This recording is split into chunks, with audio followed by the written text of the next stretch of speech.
depuis la création de notre syndicat, nous pouvons dire aujourd'hui on a un bilan positif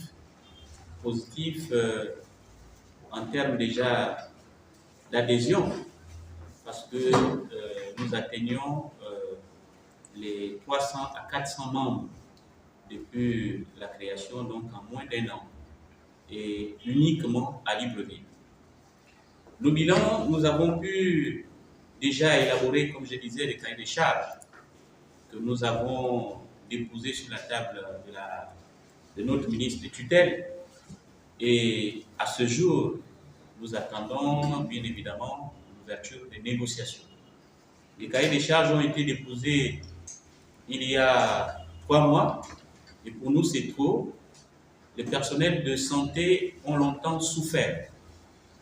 Et nous osons croire qu'avec les nouvelles autorités, puisque la première année de la transition, nos cahiers des charges n'ont pas été regardés, avec le début de cette nouvelle année de la transition, nous comptons sur les nouvelles autorités pour venir ensemble négocier ces problèmes auxquels nous sommes confrontés, que je citais tantôt, en ce qui concerne les problèmes de primes, les problèmes de prise en charge, la gratuité de prise en charge des personnels de santé dans les structures sanitaires, les problèmes de gestion du personnel en matière de carrière, le personnel infirmier comme les autres personnels qui ont du mal de trouver une mobilité professionnelle parce que beaucoup aujourd'hui totalisent plus d'une dizaine d'années sans changer de catégorie. Nous avons les problèmes de la dette CNAMGES. Vous voyez, le travail que nous faisons chaque jour, malheureusement, les fonctionnaires comme les agents du secteur privé sont prélevés chaque fin du mois, mais cet argent prélevé par la CNAMGES n'est pas retourné immédiatement dans les structures sanitaires. Nous attendons de mois. À ce jour, il y a certaines structures qui ont encore des dettes de 2022. Alors, dans les perspectives, et si je peux revenir encore sur les problèmes des agents, c'est la catégorie des agents de la main-d'œuvre non permanente. Aujourd'hui, cette catégorie qui, on peut dire, est la vitrine parce que la mission première d'une structure hospitalière, c'est l'accueil. Or, l'accueil est assuré par les agents de la main-d'œuvre. J'ai toujours l'habitude de dire qu'ils sont payés à monnaie des singes. Imaginez-vous cet agent recruté pour une catégorie bien déterminée et qui va passer toute sa carrière professionnelle dans la même catégorie sans voir son revenu augmenter alors qu'il doit travailler tous les jours. C'est vraiment triste et voilà pourquoi nous connaissons beaucoup de problèmes en milieu hospitalier. Je peux parler aussi du problème de transport. Nous avons la loi 10/2001 qui nous donne tous ces avantages qui malheureusement ne sont pas pris en compte par les autorités. Et là, nous sortons de l'ancien régime qui a réduit le personnel de santé à la mendicité. Parce que lorsqu'on définit la santé comme un état complet de bien-être, mais pour un personnel qui n'arrive pas à assumer ses besoins physiologiques, donc qui n'arrive pas à manger, pensez-vous qu'il peut être à la hauteur pour donner la santé aux populations gabonaises? Je ne pense pas. Donc voilà pourquoi nous demandons aux nouvelles autorités la prise en compte de tous ces problèmes pour améliorer la qualité des prestations en milieu hospitalier. Ouvrir immédiatement les négociations. Nous avons longtemps attendu et nous ne pouvons plus le supporter. Nous voulons l'ouverture des négociations immédiatement et sans condition pour régler les problèmes des personnels de santé. Toutes les structures ont des particularités et chaque structure a ses problèmes. Nous n'en parlons pas de la direction centrale des ressources humaines où les affectations sont devenues des affectations arbitraires.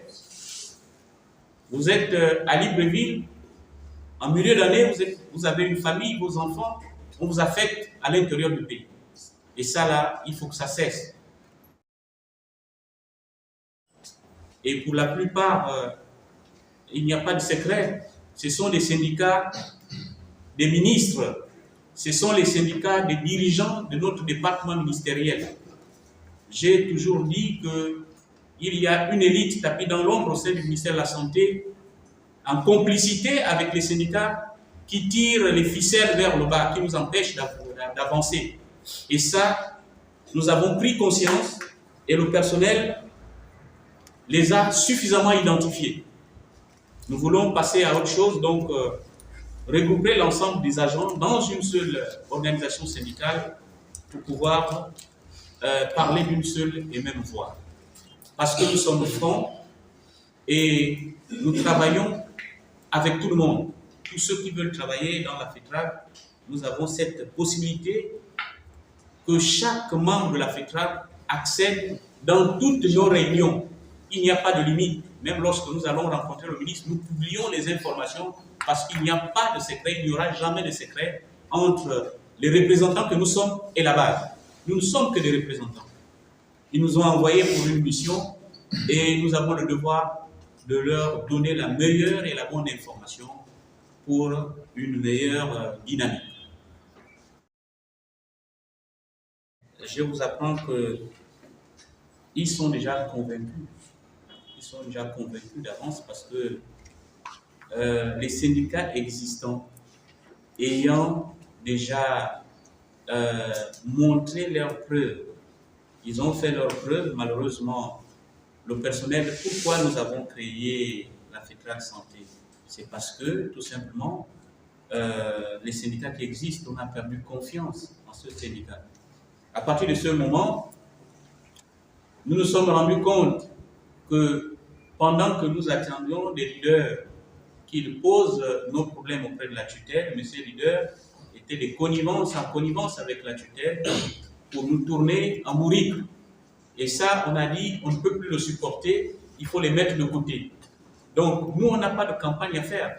Là où je vous parle, nous recevons les appels tous les jours. C'est M. Mamoto, SGA chargé de l'administration. Donc, et les camarades à l'intérieur n'attendent que nous pour la mobilisation. Malheureusement, vous savez que nous sommes un syndicat naissant. Tout simplement, nous sommes bloqués par un problème de moyens. Parce que pour mobiliser des équipes pour partir à l'intérieur, nous aurons besoin de véhicules, nous aurons besoin d'un peu d'argent. C'est tout simplement ce qui nous manque. Mais en ce qui concerne les adhésions, ils les font déjà à distance. Ils les font déjà à distance. Il suffit que nous nous déportions pour aller installer ces cellules. Voilà ce que je peux dire, chers journalistes.